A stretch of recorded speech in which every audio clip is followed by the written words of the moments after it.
अच्छा, ज़रा तसव्वुर करें एक ऐसे सफ़र का जो बिल्कुल दंग कर देने वाला है। इस तफसीली तारीख़ी तज्ज़िये में खुशामदीद।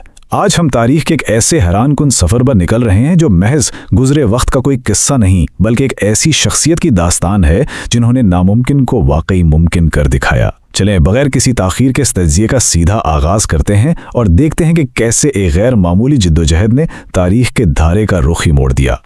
तो सबसे पहला सवाल ये पैदा होता है कि आखिर वो कौन सी शख्सियत थी जो गुलामी की तारीख जंजीरों में जकड़ी हुई थी और फिर अचानक वहां से उठकर इस्लाम के अजीम तरीन अस्करी कमांडरों में से एक बन गई।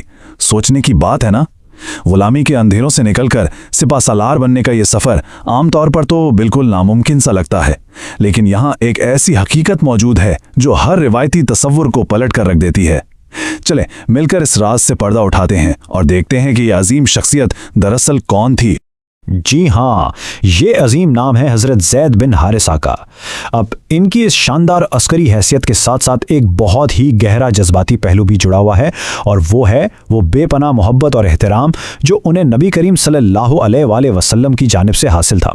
ये सिर्फ एक आम कमांडर और रहनुमा वाला रिश्ता तो बिल्कुल नहीं था, बल्कि एक ऐसी गहरी वाबस्तगी थी जिसने हज़रत ज़ैद की पूरी शख्सियत को तराशा। ज़रा सोचें, एक ग़ुलाम की हैसियत से आने वाले इंसान को जब इतनी गैर मशरूत कबूलियत और मोहब्बत मिले तो यही वो मजबूत बुनियाद बन जाती है जिस पर क़यादत की इतनी बड़ी इमारत खड़ी होती है। अब जरा उस वक्त के हालात का नक्शा जहन में लाएं, क्योंकि इसके बगैर कहानी समझ नहीं आएगी।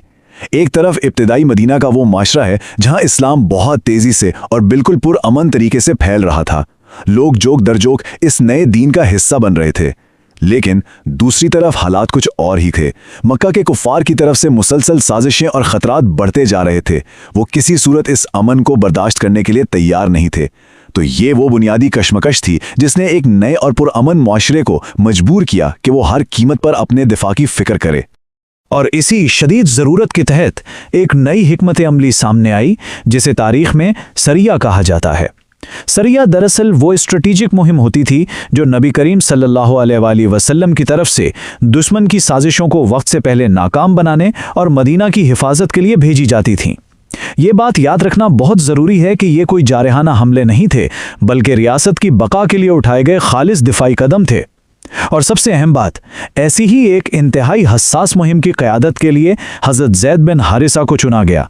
लेकिन आखिर उन्हीं का इंतखाब क्यों? देखें, इस इंतखाब की वजह उनकी वो शानदार खुसूसियात थीं जिन्होंने उन्हें इस बड़े मनसब का अहल बनाया। सबसे पहली चीज़, बेमिसाल बहादुरी। मैदान जंग का कोई भी खतरा उन्हें डरा नहीं सकता था। दूसरी चीज़, उनकी गहरी हिकमत और दानाई। जंग में सिर्फ जोश से काम नहीं चलता, होश और बेहतरीन फैसला साजी की ज़रूरत होती है, और वो वाकई एक कमाल के स्ट्रैटेजिस्ट थे। और तीसरी, जो शायद सबसे अहम बात है, वो थी उनकी अटल वफादारी।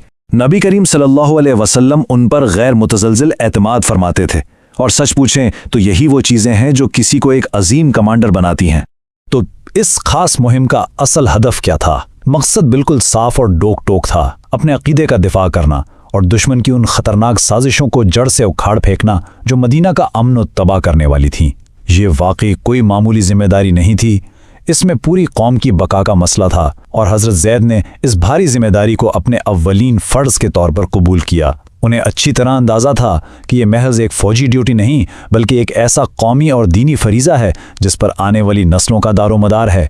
लेकिन यकीन माने, ये सफ़र किसी भी तरह आसान नहीं था। रास्ते इंतहाई कठिन और दुश्वारियां हर कदम पर रास्ता रोके खड़ी थी। सोचें, तपती हुई चट्टानें, इंतहाई सख्त मौसम और थका देने वाली दुश्वार गुजार घाटियां। इस सफ़र ने उनकी बर्दाश्त और हिम्मत का एक कड़ा इम्तिहान लिया। ये एक ऐसी आजमाइश थी जहां शायद अच्छे अच्छों के हौसले जवाब दे जाएं, लेकिन इन मुजाहिदीन का अज़म उन तमाम जिस्मानी तकलीफ़ों से कहीं ज़्यादा मजबूत था। हर गुजरता कदम, हर नई मुसीबत उनके इरादों को तोड़ने के बजाय उन्हें मज़ीद फौलादी बना रही थी। और सामने कौन खड़ा था? सिर्फ रास्ते की सख्तियां नहीं, बल्कि एक इंतहाई ताकतवर, मुनज़्ज़म और खौफनाक दुश्मन। एक ऐसी फौज जो तादाद और हथियारों में कई गुना ज़्यादा बड़ी और भारी थी, जिनका वाहिद मकसद मुसलमानों को कुचल कर रख देना था। ये वाकई कोई छोटी मोटी झड़प नहीं होने वाली थी, बल्कि हौलनाक खतरा बिल्कुल सर पर मंडला रहा था। दुश्मन का जंगी जुनून चीख चीख कर बता रहा था कि ये मुकाबला तारीख के सख्त तरीन मार्कों में से होने वाला है, और ये हौलनाक मंजर बराए रास्त उनकी शुजात को ललकार रहा था। अब इतने बड़े और बज़ाहिर नाकाबिले तस्खीर खतरे के सामने उनका रद्द अमल क्या था? ان کا سب سے بڑا دفاع ان کی تلواریں یا نیزے نہیں تھے، بلکہ ان کا غیر متزلزل ایمان اور کمال کا اتحاد تھا۔ ظاہری طور پر بے شک دشمن کا پلڑا بھاری تھا، لیکن اندر کی مضبوطی، ایمان کی پختگی اور ایک دوسرے پر جو ان کا بے پناہ اعتماد تھا، اس نے انہیں ایک ایسی ناقابل شکست طاقت بنا دیا جس کا مقابلہ کوئی دنیاوی فوج کر ہی نہیں سکتی تھی۔ یہ وہ مقام تھا جہاں بیرونی خطرات ان کی اندرونی ایمانی طاقت کے سامنے ریت کی دیوار ثابت ہوئے۔ خیر، تو اس اہم ترین مہم کے نتائج کیا نکلے؟ انہوں نے ایسی غیر معمولی بہادری اور جنگی حکمت عملی دکھائی کہ دشمن بالکل دنگ رہ گیا۔ اس مارکے نے مسلمانوں کے اتحاد اور منظم طاقت کا ایک ایسا عمولی مظاہرہ کیا جس نے ایک لمبے عرصے کے لیے دشمن کے دلوں میں ہیبت بٹھا دی۔ حضرت زید بن حارثہ کی قیادت نے یہ بات ثابت کر دی کہ بھائی اصل طاقت صرف ہتھیاروں کی گنتی میں نہیں ہوتی، بلکہ وہ بہترین حکمت عملی، پختہ ارادے اور سچے ایمان میں چھپی ہوتی ہے۔ یہ واقعی دفاعی اسٹریٹجی کی ایک لاجواب فتح تھی۔ اب ذرا یہاں ٹھہر کر اس عظیم زندگی کے آخری اور ختمی مراحل پر غور کرتے ہیں۔ یہ صرف کچھ واقعات نہیں ہیں، بلکہ ایک عظیم و شان تاریخی میراث کی تکمیل ہے۔ پہلا مرحلہ دیکھیں، ان کی زندگی بھر کی ثابت قدمی اور وہ وفاداری جس میں کبھی بال برابر بھی لغزش نہیں آئی۔ دوسرا مرحلہ، حالات چاہے جیسے بھی رہے ہوں، ہر حال میں اسلام کی غیر متزلزل حمایت۔ اور پھر تیسرا اور سب سے عظیم مرحلہ، غزوہ مؤتہ کے میدان میں ان کی آخری قربانی اور شہادت کا اعلیٰ ترین مقام۔ ایک غلام کی حیثیت سے شروع ہونے والا یہ سفر راہ حق میں جان قربان کر کے ایک ایسا سنہرا باب بن گیا جس کی مثال ملنا واقعی محال ہے۔ یہ کسی سفر کا اختتام نہیں، ایک ابدی میراث کا آغاز تھا۔ تو یہ تاریخی سفر ہم سب کے سامنے ایک بہت گہرا اور فکر انگیز سوال چھوڑ جاتا ہے۔ سچا یقین اور غیر متزلزل ایمان کس طرح ایک فرد کو غلامی کی تاریکیوں سے نکال کر تاریخ کے اوراق میں ابدی عظمت تک پہنچا دیتا ہے۔ حضرت زید بن حارثہ کا یہ حیرت انگیز سفر کوئی پرانی کہانی نہیں، بلکہ انسانی ارادے کی طاقت کی ایک زندہ دلیل ہے۔ یہ اس بات کا ثبوت ہے کہ جب انسان سچائی اور سچے عقیدے سے جڑ جائے تو تاریخ اسے ہمیشہ کے لیے امر کر دیتی ہے۔ یہ وہ آخری اور اہم سوال ہے جو ہمیشہ غور طلب رہے گا۔ اس تفصیلی تجزیے میں ہمارے ساتھ شامل رہنے کا بہت شکریہ۔